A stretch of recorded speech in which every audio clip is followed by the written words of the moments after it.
అందరికీ నమస్తే. గరం గరం వార్తలకి స్వాగతం. ఇయాల కూడా మీకోసం చాలా వార్తలు పట్టుకొచ్చినాం. అంతకంటే ముందుగాల హెడ్లైన్స్. జుట్టు ఊడకుండా చూడమని గుల్లె మొక్కులు పెడుతున్న రాజేషు. అక్కడ ఎంటుకలు ఊడిపోకుండా చూసే దేవుడు ఉన్నాడు కాబట్టి గుడి చుట్టూ ప్రదక్షిణలు చేసింది తాబేలు. ఆశ్చర్యపోయి మొక్కులు పెట్టిండ్రు భక్తులు. బడి పిల్లలకు ఉడకబెట్టిండ్రు మురిగిపోయిన గుడ్లు. ఇవి తింటే రోగాలు రావానుల్లా పిల్లలకు. భుజాల మీద ఎత్తుకొని ఉరికిండు దోస్తును. కష్టపడి కొట్టిండట మరి కొలువును. మీమ్స్ తోనే మాట్లాడతానంటున్న వెన్నెల. నా వార్త నీకు చెప్తేనే కదా నీకు అర్థమవుతుంది. ఈ రాజేష్ గాంతో పని చేపించేసరికి నా తల పానం తోకకొస్తాంది. ఈడు పెట్టే టెన్షన్ కు నా జుట్టంతా రాలుతున్నది.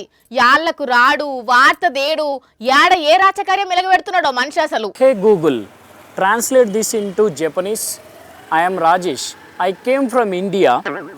In India everyone call me good boy. これを日本語に翻訳してください. అగ చూడుండ్రి వార్త దేకుంటా వాయిస్ సెర్చ్లు చేస్తున్నాడేందో.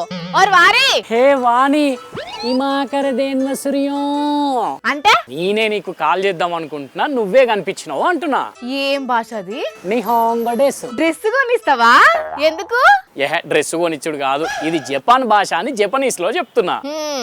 అన్న అయిపోయినాయిగా జంతుకు ముఖం వేసుకొని జపానీస్ మాట్లాడతావా?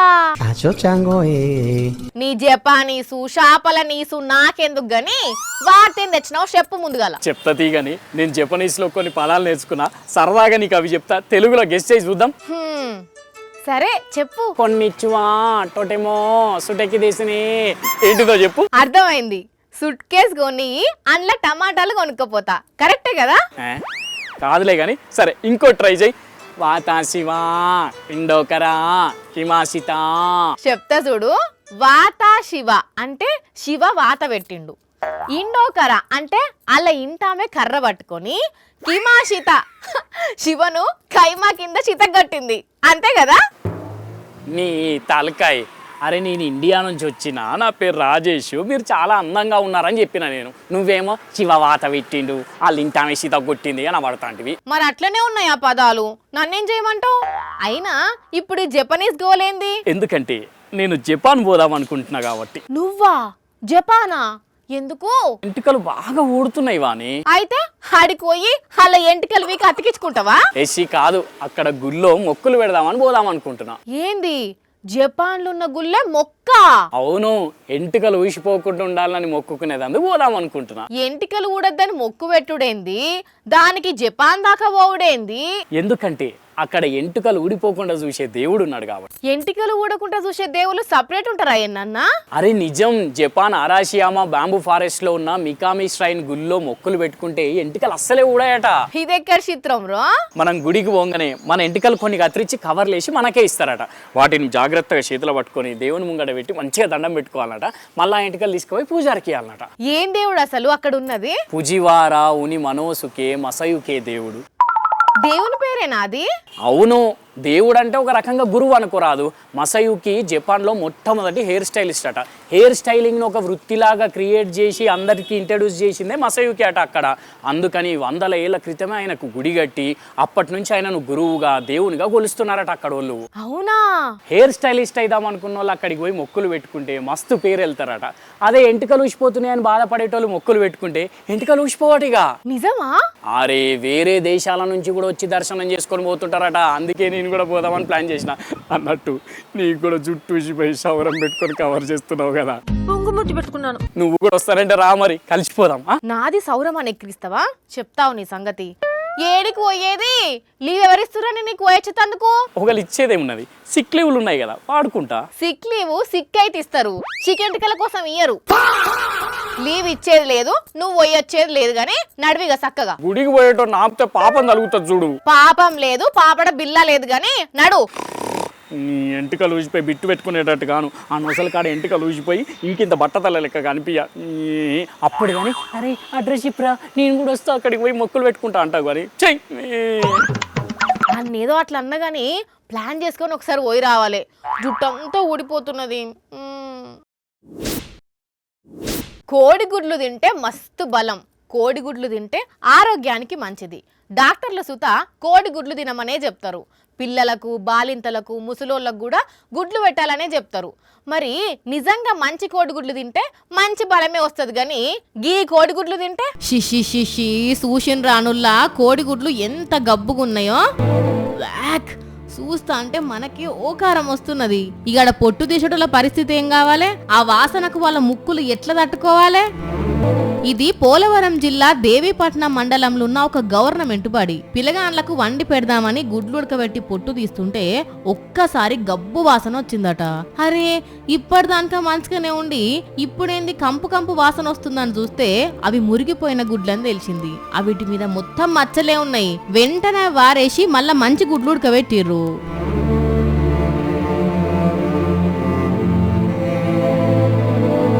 మరి ఈ గుడ్లు పిల్లలు ఎట్లా తింటారని ఇచ్చినట్టు అవి తింటే వాళ్ళ ఆరోగ్యం ఏమైపోవాలి? అరే పోయిన సర్కార్ల ఈ స్కూళ్ళు ఎట్లుండే ఇప్పుడు ఎట్లున్నాయి? అప్పుడు ఎసోంటి తిండి పెట్టేటోళ్ళు ఇప్పుడు ఎసోంటి తిండి పెడుతున్నారు. అయినా చదువుల శాఖ మంత్రి లోకేష్ సారేనాయే, అయినా కూడా గీసోంటి గుడ్లు పెడుతున్నారు పిల్లలకు అంటే ఏం పని చేస్తున్నట్టుల్లా వాళ్ళంతా అని అడుగుతున్నారు పబ్లిక్. ఈ లోకంలా మంచిగా బ్రతుకుతే ఒక ప్రాబ్లం, ఇబ్బందులు పడకుండా బ్రతుకుతే ఇంకో ప్రాబ్లముల్లా జర వాళ్ళ పనులు వాళ్ళు చేసుకుంటూ అంతో ఇంతో సంపాదించుకుంటుంటే ఏహే వాళ్ళకేంది బొచ్చడు సంపాదించిండు, కోట్ల రూపాయలు మిత్తులకు తిప్పుతున్నాడు అంటారు. ఇక కాలం కలిసి రాక అప్పుల పాలైతే ఇక ఎన్ని రాళ్ళయ్యాలనో వేస్తారు. చూస్తూనే ఉన్నాం కదా. అయితే ఇప్పుడు ఎవరి మీద ఎవరు కోపం చూపెట్టిర్రు అంటారా?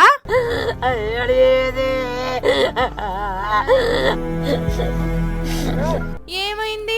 ఊకో అవ్వ ఊకో, ఏడవకు. ఎందుకు పొలంలో కూసోని బోరు బోరు నేడిసింది? కొంత పొలం ఎండిపోయి ఉన్నది, కొంత పొలం పచ్చగా ఉన్నదని ఏడుస్తున్నదా? లేకుంటే ఇంకేదైనా తిప్పలొచ్చిందా అంటే అవ్వే చెప్తది. ఈనుండ్రి. మందు మా ఎర్రాలు కొట్టిపోయింది, 4 రోజులు అయింది. ఓష్ని అన్నాలం పాడుగాను. ఇన్నారుల్లా ఎంత ఘోరం జరిగిందో. వీళ్ళ యారాలు పచ్చడి పొలంలో గడ్డి మందు కొట్టిపోతే పంటంతా గిట్లయిందట. కష్టపడి పొలం దున్ని నాటు పెట్టి నీళ్లు పెట్టి చిన్న పిల్లల లెక్క సాదుకుంటుంటే నేను ఊరికొయ్యి వచ్చేసరికి పంటంతా ఆగం చేసింది. ఇప్పుడు నా పరిస్థితి ఏంది? డబ్బులతోని పెట్టుబడి పెడితిని, తతిమ్మ పంట అయినా చేతికి వస్తుందో రాదో అని కండ్ల పొంటి నీళ్లు పెడుతున్నది. అయ్యో. మైబాద్ జిల్లా నరసింహులపేట మండలం బాసు తండాల జరిగింది ముచ్చట. కానీ చూసిన రానుల్లా కొన్ని పగలు ఎట్లుంటాయో. అరే ఏదన్నుంటే మనుషులతోని బరాబర్గా మాట్లాడుకొని మళ్ళీ అందరు కలిసి ఉండాలి, కానీ మనుషుల మీద కోపాన్ని పంట మీద చూపెట్టడం ఏంది అని అనుకుంటున్నారు గీ ముచ్చట చూసిన జనాలు. పరీక్షల సీజన్ నడుస్తున్నది. బాగా చదువుకొని మంచి మార్కులు తెచ్చుకోవాలి.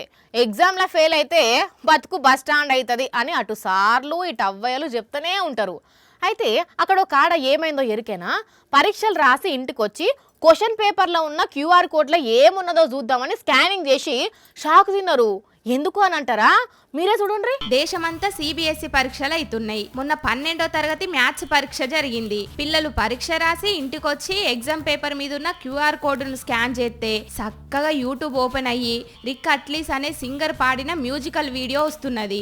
ఓరి అక్కో ఇదేం కథరో, సందుల సడేమియా అన్నట్టు పరీక్ష పేపర్ నుంచి యూట్యూబ్కు ఎట్లా లింక్ అయ్యింది అని పిల్లలందరూ పరేషాన్ అయ్యిండ్లు. ఈ ముచ్చటకి ఇప్పుడు సోషల్ మీడియాలో వైరల్ అయ్యింది. అసలు క్వశ్చన్ పేపర్ల మీద QR కోడ్ ఎందుకయ్యా అంటే పేపర్లు లీక్ కాకుండా ఉండేటందుకు 2019 నుంచి వాటి మీద QR కోడ్లు చపాయిస్తున్నారట.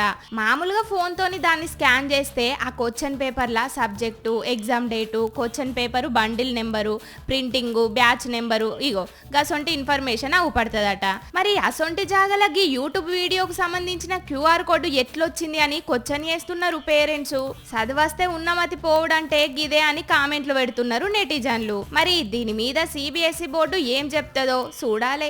ఇయాల రేపు పెళ్లి చేసుడంటే ఉత్తముచ్చట కాదుల్లా.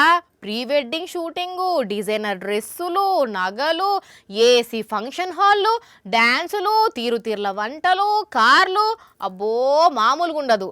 అందరి ముందు వాళ్ళ లెవెల్ చూపించుకునేందుకు ఎంత ఖర్చైనా పెడుతున్నారు. అయితే ఉత్తరప్రదేశ్ రాష్ట్రంలో ఒక ఆయన వాళ్ళ కొడుకు పెళ్లి ఎట్లా చేసిండో చూసి ఆశ్చర్యపోయినరు ఆ ఊరోళ్ళు.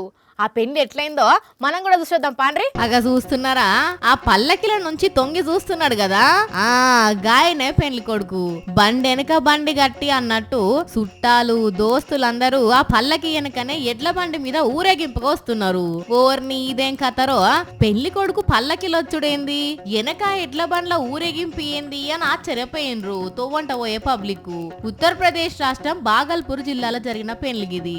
అందరి లెక్క కార్ల కాకుండా పెళ్లి పిల్లగాడు పల్లకిల కూర్చొని పెళ్లి పిల్లింటికి పోయిండు. వీళ్ళ ఊరేగింపును చూసి ఆ ఊరోళ్ళు కూడా ఆశ్చర్యపోయేళ్ళు. ఇక పెళ్లి సూత ఎసోంటి హంగు ఆర్భాటం లేకుండా నిమ్మలంగా వాళ్ళ ఆచారాల ప్రకారం జరిగింది. ఈ తరం పిల్లలకు వెనకట పెళ్లిళ్ళు ఊరేగింపులు ఎట్లా అయ్యేటియో ఎరక చేస్తాందుకు పిల్లగాని తండ్రి చేసిన పనిని చూసి చుట్టుపక్కల ఊళ్ళలో ఉండే పెద్ద మనుషులు పాత రోజులు యాద్ చేసుకొని మస్తు ఖుషి అయ్యిల్లు. ఇప్పుడు ఈ వీడియో సోషల్ మీడియాలో మస్తు వైరల్ అవుతున్నది. రాను రాను ఇది సుత ఒక ట్రెండ్ అయినా ఆశ్చర్యం లేదు అని అంటున్నారు ఇంకొందరు. దేవుని గుడికి ఎవరు పోతారుల్లా, ఎవరు పోతారని అట్లంటవేంది వాని, భక్తులు పోతారు, దండాలు పెట్టుకుంటారు, పూజలు చేస్తారు, కొబ్బరికాయలు కొడతారు, సల్లంగా చూడమని వేడుకుంటారు. దేవుని దర్శనం అయిపోయినాక కొద్దిసేపు గుళ్ళ కూర్చొని ప్రశాంతంగా పలారం తిని వస్తారు అంటారు కదా. అయితే ఈడ మాత్రం గుడికి ఎవరు పోయినరో ఏం చేసిరో చూడుండ్రి. గుడి చుట్టూ తిరిగి ప్రదక్షిణలు చేసి భక్తులను ఆశ్చర్యానికి గురి చేసిందుల్లో తాబేలు అగజుడుండ్రి ఎంతో భక్తితోని నిమ్మలంగా అడుగులేస్తూ గుడి చుట్టూ ఎట్లా తిరిగిందో. పెద్దపల్లి జిల్లా అంతర్గాంల నూకాంబిక ఆలయంలో జరిగిన ఈ చంద్రంగి ఇది. మరి యాడికెళ్ళొచ్చిందో ఎట్లొచ్చిందో గాని అమ్మవారి గుడి దగ్గరకు వచ్చిన తాబేలు భక్తి శ్రద్ధలతోని ప్రదక్షిణలు చేసి మళ్ళా ఎవ్వరికి కనబడకుండా మాయమైందట. ఇక ఇదంతా చూసి ఆశ్చర్యపడిన భక్తులు శ్రీ మహావిష్ణువు కూర్మావతారంలా అమ్మవారి గుడికి వచ్చిండు, ఇక ఇప్పటి సంధి లోకానికి అంతా మంచి జరుగుతుందని అంటున్నారు. అప్పట్లా కరోనా టైంలో కూడా చిలుకూరు బాలాజీ గుడికి తాబేలు వచ్చి ప్రదక్షిణలు చేసినాక కరోనా పత్తా లేకుండా పోయింది. ఇక ఇప్పుడు ఈ అమ్మవారి గుడికి తాబేలు వచ్చి ప్రదక్షిణలు చేసింది కాబట్టి లోకానికి అంతా మంచి జరుగుతుంది. యుద్ధాలు గిద్దాలు అన్నీ ఆగిపోయి అందరికీ అదృష్టాలు కలిసి వస్తాయి, అందరూ చల్లగా ఉంటారని అనుకుంటున్నారు. కానీ యాడికెళ్ళొచ్చిందో తెలియకుండా ప్రదక్షిణలు చేసి తాబేలు మాయమైందంటే నిజంగా గమ్మత్తుకున్నది పోండ్రి. పిల్లలను తల్లిదండ్రులు కంటికి రెప్పోలే సాదుకుంటారు. ఇక వాళ్ళు పెద్దోళ్ళ ఎదిగొస్తుంటే మస్తు అంటే మస్తు సంబరపడతారు. వాళ్ళు పెద్ద పెద్ద చదువులు చదువుతా అంటే ఎన్ని కష్టాలు వచ్చినా చదివిపించి మా గొప్పగా చెప్పుకుంటారు. మా ఓడు ఇంత చదువుతున్నాడు అంత చదువుతుండని చుట్టాలందరికీ చెప్తారు. ఎదుగుతున్న పిల్లలను చూసుకొని బగ్గా మురిసిపోతారు కదా. కానీ అదే చెట్టంతా ఎదిగిన పిల్లలు సడన్గా దూరం అయితే ఎట్లుంటుంది తల్లిదండ్రుల పరిస్థితి. ఈడ కూడా ఈ తల్లిదండ్రులకు అసోంటి పరిస్థితే వచ్చింది. కన్న కొడుకు కండ్ల ముంగట్నే జీవిడిచేసరికి తల్లడిల్లిపోయిన తల్లిదండ్రులు పొలం దగ్గర విగ్రహం పెట్టి దినాం గీ విగ్రహంలోనే కొడుకుని చూసుకుంటున్నారు. వరంగల్ జిల్లా వర్ధన్నపేట దగ్గర. అంతేకాదు కొడుకు బర్త్డే వచ్చిందని అదే విగ్రహం ముందు కేక్ కోసి కొడుకున్నప్పటి పుట్టినరోజులను యాదికి తెచ్చుకున్నారు. అమ్మ నాయనలు శ్రీనివాసు సరితకు కొడుకు సాయి చరణ్ అంటే మస్తు ఇష్టమాట, మస్తు గారాభంగా చూసుకునేదాట. మరి ఏమైందో ఏమో గాని జ్వరం వచ్చి సాయి చరణ్ సడన్ గా కాలం చేసేసరికి తట్టుకోలేకపోయిన తల్లిదండ్రులు ఇగో గిట్ల విగ్రహం పెట్టుకున్నారు. చనిపోయిన కొడుక్కే గిట్ల బర్త్డేలు చేసిండ్రంటే బతికున్నప్పుడు ఎంత మంచిగా చూసుకున్నారో. కానీ పాపం వీళ్ళది మామూలు కడుపు కోత కాదు పోన్రి. చేతికి అందొచ్చిన కొడుకు కానరాని లోకాలకు పోయిందంటే మామూలు ఘోరం ఉంటదా అనుల్లా పాపం. ముక్కు ఎక్కడ అంటే చుట్టూ తిప్పుకొని వచ్చి ఇగో ఇదే ముక్కు అని చూపెట్టినట్టు. కాంట్రవర్సీ ఎక్కడ అంటే అందరి వేళ్ళు హీరో రాజేంద్ర ప్రసాద్ మీదకే చూపెడుతున్నాయుల్లా. అవు సార్ గారు అంత కాంట్రవర్సీ అవుతున్నాడు, అసోంటి మాటలు అంటున్నాడు. మరి సార్ గారికి మైక్ పడితే ఏమైతుందో, ఎందుకు నాలుక మడతేస్తుండో గాని ఇగో ఇప్పుడు ఏకంగా తమిళ పెద్ద ఎంజీఆర్ ను ఇగో ఈ మాట నేసిండు. కాంతారావు గారిని చూసి ఉచ్చపోసిన తమిళ గ్రేటెస్ట్ హీరో ఎంజీఆర్. మరి సారు ఎందుకు నాలుకని అదుపులో పెట్టుకోలేకపోతున్నాడో, మైకు పట్టంగానే ఎందుకు ఇట్లా ఇష్టం వచ్చినట్టు మాట్లాడుతున్నాడో గాని స్టేజీ మీద ఒక పెద్ద నటుడిని పొగిడే టైంలో తమిళ లెజెండరీ నటుడు ఎంజీఆర్ గురించి ఇగో ఇట్లాంటి మాటలు అనేసరికి అక్కడోళ్ళు మస్తు గరం అవుతున్నారట. కాంతారావు గారి జనపదాలు చూసి వాడెవరా బాబోయ్ మొత్తం లేపుకెళ్ళిపోతున్నట్టు ఇండియన్ సినిమానని ఉచ్చపోసిన వాడు ఎంజీఆర్. అట్లనే రాజేంద్ర ప్రసాద్ సార్కు ఇదే మొదటిసారి కాదు, అది వరకు కూడా 2-3 సార్లు ఇట్లనే నాలుక మాడతేసి జనాలతో తిట్లు తిన్నాడు, అటెంక సారీ చెప్పిండు. అది అట్లా మర్చిపోయే మోకల్నే మొన్న ఒక పిల్లగాడు ఫోటో దిగాలని వచ్చినందుకు తోసిపడేసి వార్తలకు ఎక్కిండు. ఒక దిక్కా ముచ్చట ఇంకా సోషల్ మీడియాలో తిరుగుతూనే ఉన్నది. మళ్ళీగో ఇంతల్నే పెద్ద మనిషి ఎంజీఆర్ గురించి ఈ మాటని సిక్కులపడ్డాడు. కళా ప్రపూర్ణ కాంతారావు జాతీయ పురస్కారం అందుకున్న సందర్భంగా మైకు పట్టిన సారీ మాట అనుకొచ్చిండు గాని ఈ నడుమ సారు సినిమాలలో చేసిన పాత్రల మీద చర్చ కంటే మైకు పట్టి చేసిన కామెంట్ల మీదనే ఎక్కువ చర్చ నడుస్తున్నది. పండి ఇప్పటికన్నా ఏమన్నా మాట్లాడినప్పుడు జర వెనక ముందు ఆలోచన చేయండి సారు, లేకుంటే మీకే నామారదా. విజయ్ దేవరకొండ పెళ్లికి విలువలేదని అలిగి అటకెక్కి కూర్చున్న మా వెన్నెల మరి ఇయ్యాలనన్నా చక్కగా వార్త తీసుకొస్తుందో లేకపోతే మళ్ళేం కథలు పడుతుందో కదా.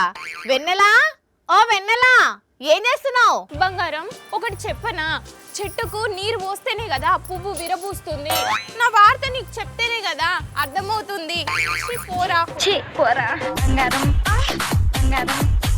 ఒకటి చెప్పనా బంగారం?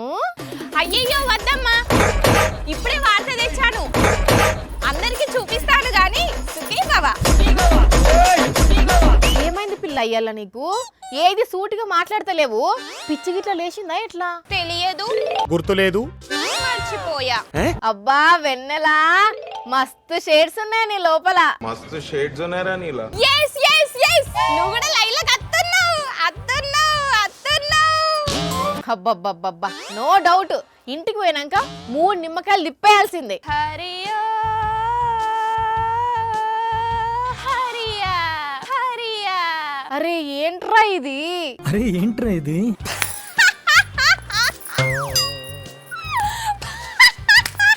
చిచ్చి నువ్వు నవ్వకు, నాకు చచ్చిపోవాలనిపిస్తుంది.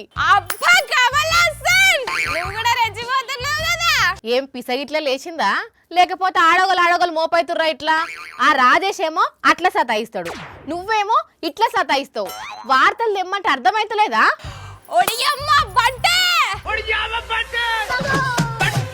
ఏం పిసగిట్లా లేచిందా? అది కూడా కరెక్టే కదా వాణి. నీ బొంద కరెక్ట్, నీ బోరిగా కరెక్ట్. అసలు నువ్వేం మాట్లాడుతున్నావో నీకని అర్థమైతుందా? చాలా సేపటి తర్వాత నాకు కూడా అర్థమైందిరా వాణి, ఇంకా నీకే అర్థం కావట్లేదు. ఇప్పటికైనా అర్థమవుతుందా? సర్లే, ఎన్నెన్నో అనుకుంటాం, అన్ని అందరికి అర్థమవుతాయా ఏంటి? సర్లే, ఎన్నెన్నో అనుకుంటాం, అన్ని జరుగుతాయి ఏమిటి? నేను ఆడికి వచ్చిందే అనుకో, చెవ్వుతుంటే మించి ఒక్కరు జరుతా, అట్లనే పడిపోతావు. ఎండాకాలం దినం మళ్ళా లేచుడు కూడా లేవవు. చెప్పేదేదో సక్కా చెప్పు. అమ్మ బాబోయ్, ఇవన్నంత పని చేసేటట్టే ఉన్నది. విషయం ఏందో చెప్పేద్దాం. నిజం చెప్పు వాణి, నీకు ఇంకా అర్థం కాలేదా నేనేమంటున్నాను? ఓరి దీనేసాలు, నిజంగా అర్థం కాలేదా? నాకు అర్థం కాలేదు మేడం. ఒరే ఆజాము, ఇక చెప్పేద్దాం రోయ్. విషయం ఏంటంటే ఇప్పుడు జెన్జీ బ్యాచ్ మొత్తము ఏది సక్కగా మాట్లాడతలేరట, ఏది సక్కగా మెసేజ్ చేస్తలేరట. ఏం మాట్లాడాలన్నా మీమ్స్ తోనే చెప్తున్నారట, ఏం చాటింగ్ చేయాలన్నా మీమ్స్ తోనే చెప్తున్నారట. ఓహో దట్టా. Yeah, that. ఎవడ్రా నువ్వు ఇంత టాలెంటెడ్ గా ఉన్నావు? సరిపోయారిద్దరూను. వాణి, నువ్వు కూడా లైన్లోకి వచ్చినావు కదా. వచ్చుడేంది, తెలుసో తెలియకనో మనం కూడా మెసేజ్లు చేసేటప్పుడు మీమ్స్ ఫార్వర్డ్ చేస్తలేమా? అవును, బాధగా ఉన్నప్పుడేమో బ్రహ్మానందం బాధపడేది, సంతోషంగా ఉన్నప్పుడేమో సంతోషపడే మేము. ఇగో గిట్లనే నేను కూడా చాటింగ్ చేసేటప్పుడు గిట్లనే మీమ్స్ ఫార్వర్డ్ చేస్తా. ఒక దిక్కు ఎమోజీలు, ఇంకో దిక్కు ఈ మీమ్స్. ఇది ఒక సపరేట్ భాషనే అయిపోయింది చాలా మందికి. అంతేగా పబ్లిక్ మీరు కూడా గిట్లనే మీమ్స్ బాగానే వాడుతుండొచ్చు కదా. సరే, ఏది వాడినా కమ్యూనికేషన్ కరెక్ట్ గా ఉంటే సరిపోతుంది. తీయుండ్రి, భాష ముఖ్యం కాదు భావం ముఖ్యం అని అనలేదా మన పెద్దలు? ఆ భావం మంచిగున్నంత సేపు ఏం ప్రాబ్లం లేదు. చూసారు కదా, ఇవి ఇవాల్టి గరం గరం వార్తలు. మళ్ళొచ్చే ఎపిసోడ్లో ఇంకిన్ని గరం గరం వార్తలతో కలుద్దాం. మన టైం అయితే గుర్తుకున్నది కదా, రాత్రి 8:30కు, మళ్ళీ పొద్దుగాల 8:30కు. మర్చిపోకుండా చూడండి. టాటా.